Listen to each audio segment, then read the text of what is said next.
आसामनि बखाखादाव सानै motor cycle सालायग्राया हरखाब गिख्रंथाव जाब्रबथायजों जिउ खहा।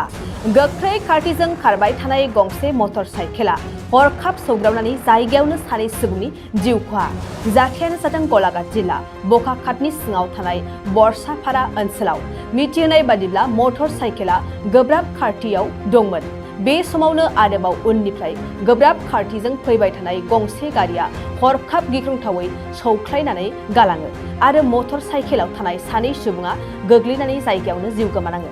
जिउ गोमानांनाय सानै सुबुंनि मुंखौ भुबनेश्वर पेगु आरो रहत दले होननानै मिथिहोनाय जादों आरो बिसोर सानैया ओनसोलावनो थानाय जया गगै गोजौ फरायसालियाव फरायोमोन।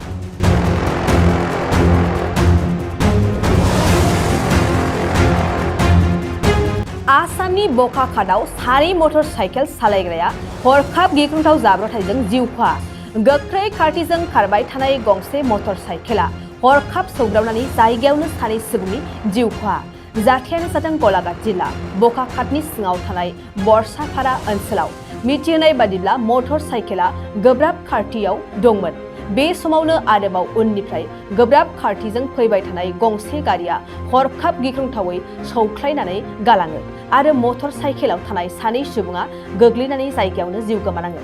जिउ गोमानांनाय सानै सुबुंनि मुंखौ भुबनेश्वर पेगु आरो रहत दले होननानै मिथिहोनाय जादों आरो बिसोर सानैया ओनसोलावनो थानाय जया गगै गोजौ फरायसालियाव फरायोमोन।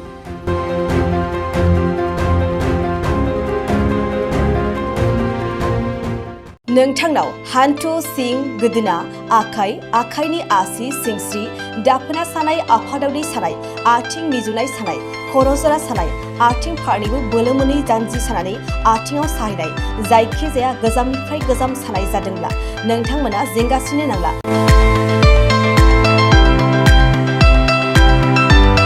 नोंथांमोननि थाखाय खम बेसेनावनो लाबोदों फिल नेचार जइन्ट पेन वेल।